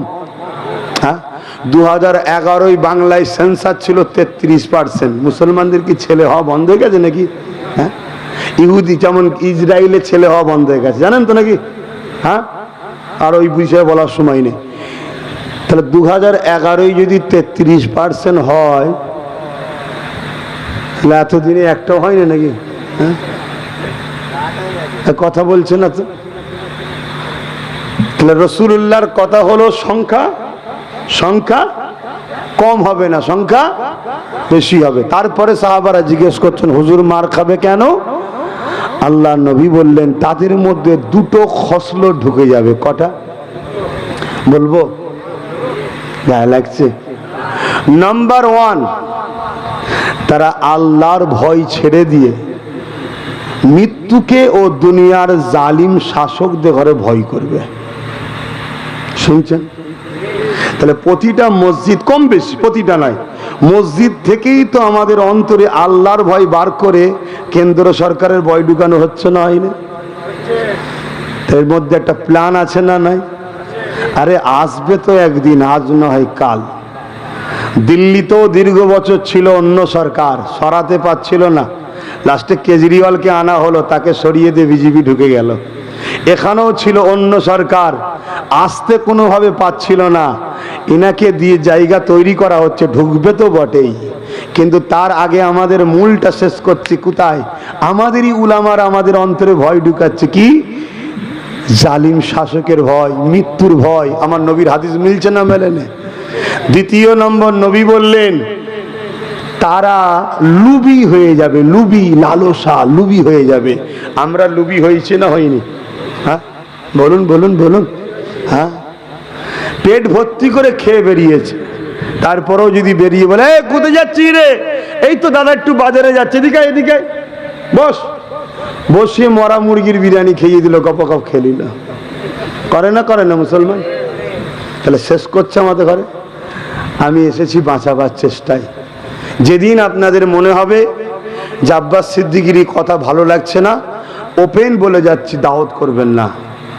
কেন? এই পেটের জন্য কেসা কাহিনী বলতে পারবো না। শুনছেন তো নাকি? আমি হক কথা বন্যওয়ালা লোক, তাতে পুরো পৃথিবীর দুশ্মনের সঙ্গে লড়তে আমি রাজি আছি। আমার এত সাহস। আপনি ভাববেন কি বলছে, না ডায়ে কেউ আছে, না বাঁয়ে কেউ আছে, না সামনে কেউ আছে, না পিছনে কি আছে, কি করে এত কথা বলে? একটা কারণেই বলতে পারি, এখানটা আমার ঈমান আছে। হাসবুনাল্লাহ ওয়া নি'মাল ওয়াকিল, নি'মাল মাওলা ওয়া নি'মান নাসির। গরিবে নওয়াজ খাজা মঈনুদ্দিন আজমিরি পুরো ভারতে একা লড়েছিলেন জালিম শাসকদের বিরুদ্ধে, জানেন তো নাকি? হ্যাঁ, মানুষের গলায় ঘুন্টি দিয়া থাকতো, ঘুন্টি। নিচু জাত, মেথর, মুচি, দম, নিচু জাত বলে অপমান করা হতো। ইতিহাস খোলো, তাদের গলায় ঘুন্টি দিয়া থাকতো, ঘুন্টি। দেখলে নাকি অশুভ হবে, অশুভ হবে, ভিআইপি উঁচু জাতরা দোর বন্ধ করে দিত, তাদেরকে ছুতো না। তাদের বেটিদের ঘরে আবার ভোগ করার জন্য ছুতো, বেশি খুলে বলতে পারছি না। গরিবে নওয়াজ এসে এই সব অপকর্মের বিরুদ্ধে লড়াই করেছে একা। মানুষ দলে দলে গরিবের নামাজের উপরে দিবানা হয়েছে, হুজুরের হাতে হাত দিয়ে ইমানের কালেমা পড়ে নিয়েছে। জোরে বলুন সুবহানাল্লাহ। ইমান ইসলাম নাই প্রতিষ্ঠিত এইভাবে হয়েছে। আর আজকে আমাদের গুলো কি করছে? হ্যাঁ, আদিবাসী মার খাচ্ছে, আমাদের মোল্লাদের মুখে কথা আছে। দলিত মার খাচ্ছে, আমাদের মোল্লাদের মুখে কথা আছে। মুসলমান গরিব গুলো মার খাচ্ছে, আমাদের মোল্লাদের মুখে কথা আছে। এই যে আমাদের তিলকতমা বোন ইনসাফ পেল না, আমাদের উলামারা এর বিরুদ্ধে প্রতিবাদ করেছে। হ্যাঁ, কিসের তুমি উলামা? নামাজ পড়ার নাম শুধু ইসলাম নয়। এই অসহায় দুঃখী গরিব মানুষের হয়ে কথা বলার নাম হলো ইসলাম। নামাজ অনেক পরে এসেছে, মেরাজ থেকে নামাজ রসুল এনেছে। ভুল বুঝবেন না আমাকে, বাপের বেড়া চ্যালেঞ্জ বলছি। ভুল হয় শিখিয়ে দাও, তোমার জুতো লে বইব, উস্তাদ বলে তোমায় মানবো। আর যদি ভুল না হয়, এই জাতিকে গুমরাহি করা, দালালি করা, এই দালাল উলামা গুলোদের বন্ধ করতে হবে। এরা আমার জাতকে ধ্বংস করেছে। এরা আমার জাতকে শুধু বলেছে উসাব দিকে তোমরা মাথা দিয়ে উনি মসজিদ মাদ্রাসা নামাজ রোজালে থাকো, আমরা জান্নাত লবো, জান্নাত লবো, জান্নাত লবো। আল্লাহ সৃষ্টিকে ভালোবাসতে পারেন, জান্নাত যাবে। আমাদের কিরা গুমরাহ করেছে, ধ্বংস করে দিয়েছে এরা। আজকে আমার জাতিতে না আইপিএস অফিসার আছে, না ডব্লিউবিসি অফিসার আছে, না আমার জাতিতে জজ আছে। শুধু বলেছে মোল্লা বানাও, মোল্লা, জাকাত ফেতরা তোলো আর খাও, ভাগ দাও। এই তো করেছে জাতির সঙ্গে গাদ্দারি উলামারা। তোমরা জানো না তোমাদের পিছনে কি ষড়যন্ত্র হয়েছে। তোমাদেরকে গণহত্যা করা হবে আগামী দিন। তোমাদের হয়ে না কোন আইএস পাবে, না আইপিএস পাবে, না জজ পাবে, না কোন জায়গায় ভালো লয়ার পাবে। তোমরা তোমাদের এই ক্ষতিটা তোমার জাতের একদল গাদ্দার উলামারা করেছে। চিনবে কি করে? যারা সমাজে বলে বেড়ায় আমরা রাজনীতি থেকে দূরে থাকি, কিন্তু শয়তানদের মধ্যে কিছু কিছু আছে রাজনীতির নেতাদের সঙ্গে বেশি ঘুরঘুর করে। আবার শুনছেন না শোনেন? এরা আমাদের সবচেয়ে বড় দুশ্মন। ভাইয়ের আমার, কথা কষ্ট লাগছে। আপনাদের টক টাইম শেষ হয়ে গেছে, টাইম শেষ। বড় দুঃখ লাগছে ভাই, আমি বলছি। আজকে বলুন তো, একটা 9 বছরের বাচ্চা মেয়ে তামান্না, সে তার মায়ের সঙ্গে গোসলখানায় কলেতে গোসল করছে না, হাত খেলাধুলা করছে বা ঘুরছে। সে কোন দলের? এই সে ধর্ম সম্বন্ধেই বোঝে এখন? হ্যাঁ, সেই যে কাশ্মীরের আসিফা মন্দিরের মধ্যে 14 দিন ধরে ভোরে তাকে যে রেপ করলো, মনে পড়ছে না? বলেন, তার ধর্ম কিছু বোঝেছে? হ্যাঁ, এই উন্নয়ে কি বলে আমাদের পূজা বোন, ছোট্ট একটা মেয়ে, সে কিছু বোঝে? তাকে রেপ করে মেরে দেওয়া হলো। এই যে অত্যাচারগুলো হচ্ছে, এগুলো কি জিহালাত নয়? এইগুলোই তো বন্ধ করেছে নবী। বাগান পরিষ্কার হয়ে গেছে, আল্লাহ মেয়েরা যে ডেকে বলেছে হাবিব জঙ্গল পরিষ্কার, এবার আপনি নামাজ রোজা দাড়ি টুপি হজ যাকাত দিনের চাষ করেন। তা আগে জায়গা পরিষ্কার করতে হবে না? বড় দুঃখ। করতে যদি নাও পারে, কমসে কম কেউ যদি করে তার তো সাথ দেওয়া দরকার। সেখানে সাথ না দিয়ে তার বিরোধী করার চেষ্টা করছে, তার ক্ষতি করার চেষ্টা করছে। কেন? বিনিময়ে কিছু পাবে। আগেই বললাম, কেউ 1000, কেউ 2000, কেউ 2500, কেউ 3000। কথা বুঝলেন না? কেউ একটা গাড়ি, কেউ একটা আলো, কেউ একটা বাড়ি, কেউ আগে পিছু গাড়ি। এই সবই তো সব শেষ। তো যাক ভাই, থাকলে আরো কিছু বলে ফেলবো। আপনাদের হয়তো মনে মনে কষ্ট হচ্ছে, পীরের ছেলে বলতে পারছেন না, দরকার নেই। আমি বিদায় লিবার আগে একটা শেষ কথা বলে যাই। আপনারা কারা আমার সাথে আছেন একটু হাত তুলে দেখাবেন, লম্বা করে হাত তুলবেন। মুনাফিকি হাত নয় তো, আপনার বান, কিন্তু আমার সঙ্গে সাথ দিচ্ছেন। মুসা নবীর সাথে যারা ছিল তারা জেল খেটেছিল না খাটেনি? মার খেয়েছে না খায়নি ফেরাউনের হাতে? ইব্রাহিম নবীর সাথে যারা ছিল জুলুম হয়েছে না হয়নি? যত নবীদের দিকে ছিল জুলুম হয়েছে না হয়নি? হাক্কানি উলামা থেকে শুরু করে আবু হানিফা হুজুর থেকে যারা ছিল তাদের উপর জুলুম হয়েছে না হয়নি? তা আজকে নবীর গোলাম আব্বাস সিদ্দিকী আমার সঙ্গে থাকবে, আপনাদের উপর জুলুম হবে, সহ্য করতে পারবেন? এবারে বলুন, জুলুম সহ্য করে জেল খেটে হলো হকের পক্ষে কারা থাকতে চান? হাত তুলে দেখান। কথা ঠিকই? হাত নাবান। আমার একটা কথার অঙ্গীকার আপনাদের নিতে হবে, একটা কথার অঙ্গীকার আপনাদের নিতে হবে। ওয়াকাফ, মসজিদ, মাদ্রাসা, কবরস্থান, খানকা, ঈদগাহ, এগুলো আমাদের ধর্মীয় সম্পদ তো নাকি? তো ইসলামের তো নাকি?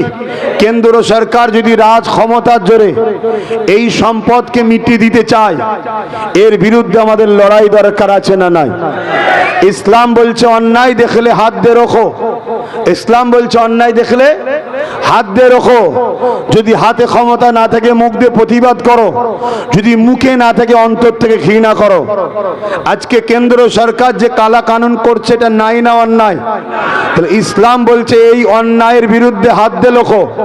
যদি হাতে ক্ষমতা না থাকে মুখ দিয়ে প্রতিবাদ করো, যদি মুখে ক্ষমতা না থাকে অন্তর থেকে ঘৃণা করে সরে যাও। কথা ঠিক না বেঠিক? তাহলে কেউ যদি এই আইনের বিষয়ে এই তিনটের মধ্যে কোনোটা না থাকে, হাত দিয়ে রুকেও নেই, মুখ দিয়ে প্রতিবাদও নেই, অন্তর থেকে ঘৃণাও করে নেই, রাসূলুল্লাহর ভাষায় তার মধ্যে ঈমান, জোরে বলুন, নাই। দ্বিতীয় নম্বর কথা, এই ওয়াকফ আন্দোলন, কেন্দ্রের বিরুদ্ধে আন্দোলন আমার রাজ্যে হওয়া দরকার আছে না নাই? আমার রাজ্যে আন্দোলন করব। কি বলবো? কেন্দ্র সরকার, তোমার মসজিদ বিরোধী আইন মানছি না, তোমার কবরস্থান বিরোধী আইন মানছি না, তোমার ইসলাম বিরোধী আইন মানছি না, তাই তো নাকি? কিন্তু আমার রাজ্য সরকার যে মুসলমানদের 100-র মধ্যে 95টা ভোট নিয়েছে, যে বলেছে বিজেপিকে রুখতে আমায় ভোট দাও, আমি বিজেপির বড় বিরোধী, হঠাৎ করে তিনি তিনার খোলস ছেড়ে দিয়ে আসল রূপ দেখিয়ে দিয়েছে কি? যে কেন্দ্রের বিরুদ্ধে আমার রাজ্যে আন্দোলন করা, তার মানে বিজেপির বিরুদ্ধে আন্দোলন। ও মসজিদ ভাঙে ভাঙ, তুমি চুপ থাকো, ও কবরস্থান দখল করে করুক, তুমি চুপ থাকো, এটাই তো মানে নাকি? তাহলে কেন্দ্র সরকারের আইনের বিরুদ্ধে আমরা লড়বো। রাজ্য সরকার বলছে লড়া যাবে না। এই কথাটা বলা রাজ্য সরকার ঠিক করেছে না ভুল করেছে? নবী বলেছেন অন্যায় ভুলের বিরুদ্ধে হাত দে, হাত দে। তাহলে রাজ্য সরকারের বিরুদ্ধে হাত দিয়ে লড়তে হবে না হবে না? যদি হাতে ক্ষমতা না থাকে মুখ দিয়ে লড়তে হবে না হবে না? তাও যদি না থাকে অন্তর থেকে প্রতিবাদ করতে হবে না হবে না? আমার এই কথাই কারা একমত যে আমরা কেন্দ্র ও রাজ্য সরকারের বিরুদ্ধে ওয়াকফ কালা কানুনের পক্ষে আমরা আছি? একটু হাত তুলে সাক্ষী দেবেন। এ হাত সত্য, এ হাত সত্য। হাত লম্বা করে তুলে রাখেন। আশপাশে দেখুন কেউ হাত তোলেন এমন কেউ আছে নাকি? এই আমার কমের মধ্যে কেউ গাদ্দার থাকলে চিনা দরকার আছে না নাই? এই একমত নাকি? কেন্দ্র সরকারের এবং রাজ্য সরকারের ওয়াকফ বিরোধী যে চক্রান্ত, এর বিরুদ্ধে তো আমরা নাকি? ক্ষমতা থাকলে হাত দিয়ে রুখতে হবে, যদি ক্ষমতা না থাকে মুখ দিয়ে, আর নচেত মুখ দিয়ে না পারে অন্তর থেকে ঘৃণা করে সরে যাব। ঠিক তো নাকি? হাত যেন মনে থাকে, যতই বাধা এসুক, যতই চাপ এসুক, দুদিনের দুনিয়ার কষ্ট সামান্য কষ্ট, কিন্তু মনে রাখবে আখেরাতে জাহান্নামের আযাব কিন্তু অনেক ভয়ানক, কবরের আযাব কিন্তু অনেক ভয়ানক। কারোর মধ্যে যদি মনে হয় যে সেদিন দেখা যাবে, এখনই, সেদিন কবে? আজ রাত্রে শোবে, কালকে তো না উঠতে পারো, ঠিক না বেঠিক? অতএব বলো, আমি আমার মসজিদের পক্ষে দাঁড়ানোটা কি অপরাধ? আমার মাদ্রাসার পক্ষে দাঁড়ানো কি অপরাধ? এবারে যদি কোনো মুসলমান আমার সমালোচনা করে তা জানতে হবে এ মোমেন না, এ মুনাফিক। কেন আমি আমার মসজিদ কবরস্থানের পক্ষে দাঁড়াবো, এটা তো স্বাভাবিক, তাই তো নাকি? থাকার কথা নয়, একটু সালাম দেবো, ইয়া নবী সালাম।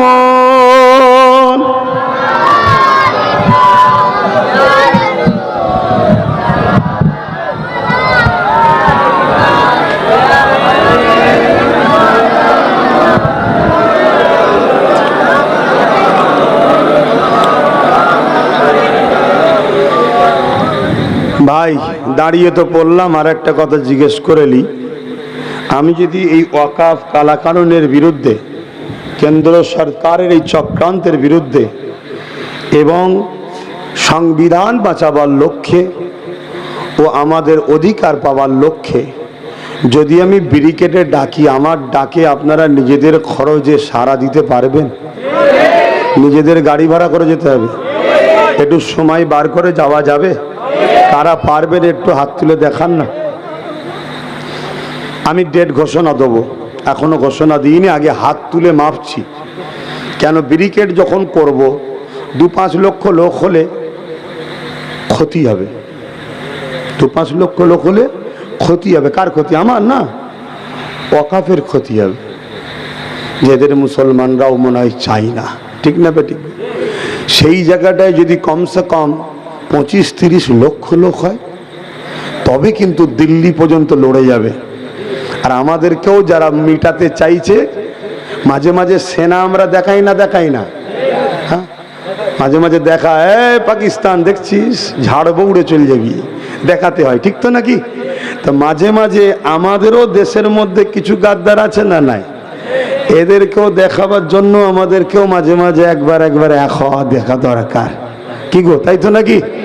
সেই জন্য আমি চাইছি সংখ্যাটা যদি 25-30 লক্ষ হয় তাহলে সেই জায়গাটা আরো ভালো হবে। তা আলহামদুলিল্লাহ যেভাবে মানুষ হাত তুলছে, আশা করছি নবীর মেম্বারে দাঁড়িয়ে এবং নবিয়ানা মাহফিলে বসে যারা হাত তুলছে এরা মুনাফিক নয়, তাই তো নাকি গো? অতএব আশা করছি আমি যেটা চাইছি হয়তো তার থেকেও বেশি হয়ে যেতে পারে, কেন হাত চারিদিকে যা দেখছি। তা ডেট আমি জানাবো।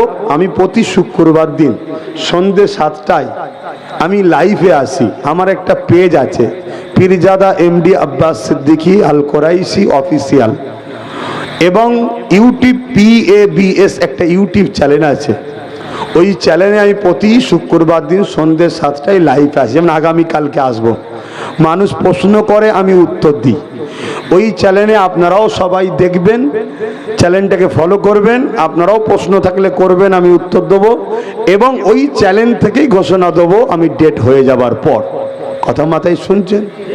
আসেন, ঝড় হোক, তুফান হোক, পানি হোক, কাদা হোক, রোদ হোক, বৃষ্টি হোক, যেতে হবে।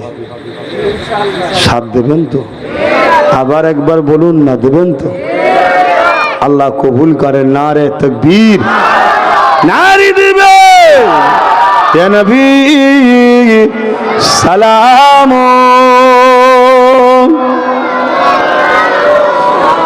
ইয়া রাসূল,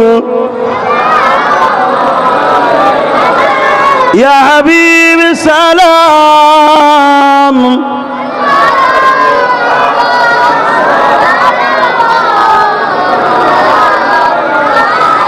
কঠিন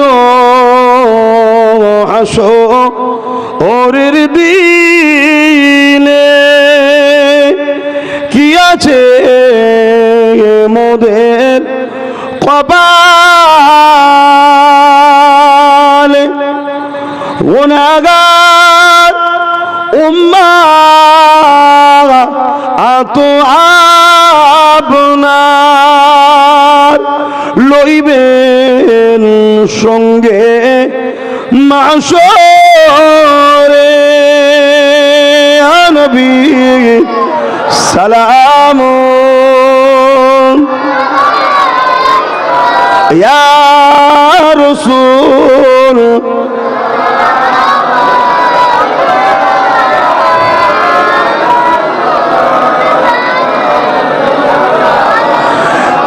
জিবরাইল দিলে যে আওয়াজ, খুলে দাও আসমানের দুয়ার,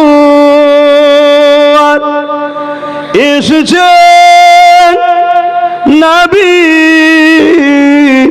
ঈদ সরদার, করিতে আল্লাহ আরো বিদায়, নবী সালাম, ইয়া রাসূল, ইয়া হাবিব সালাম, সালাওয়াতুল্লাহ। বালাগাল উলা বিকামালিহি, কাসাবাদ দুজা বিজামালিহি, হাসানাত জামিউ কুসালিহি, সাল্লু আলাইহি ওয়া আলিহি। सल्ले आला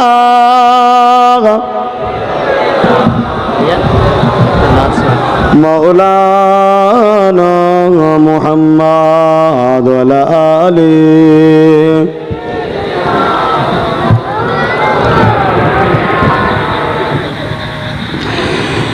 एक महने उन पर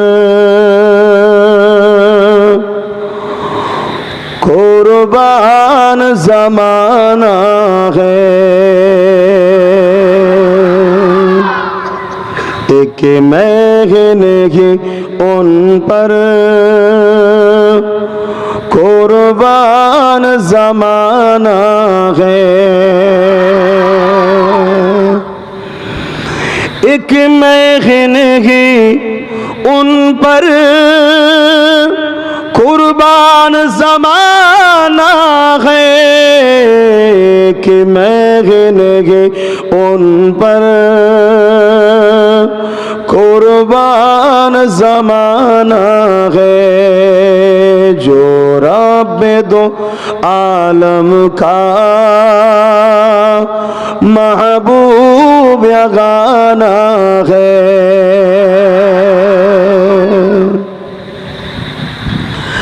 कल्बुल से जिसने हमें खुद ही पार लगाना है, कल पुल से जिसने हमें खुद ही पार लगाना है, जगरा को बाबा है, हसनैन का नाना है। কেউ নেই ময়দানে মাশরে, সব দাদা দিদি কি করবে বোঝো। নবীর যদি হও, নবীর দুশমনদের সঙ্গে সাথ দিও না। শুনছো তো নাকি? তাতে যদি তোমায় মৃত্যু হয়, খুশি মনে মৃত্যুকে গলায় নিয়ে লাও। মৃত্যু তো এমনি হবে, গরু ছাগল কুকুর বিড়ালেরও হচ্ছে। হ্যাঁ,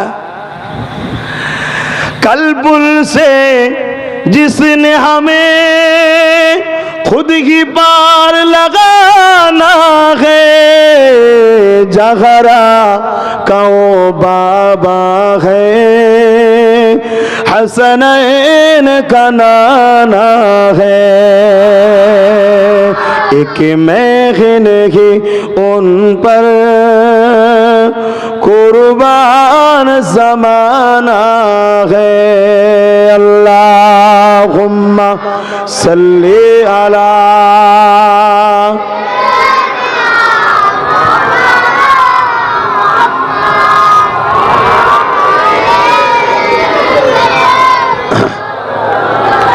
বাপেরা, ভাইরা, আম্মা জানেরা, বোনেরা,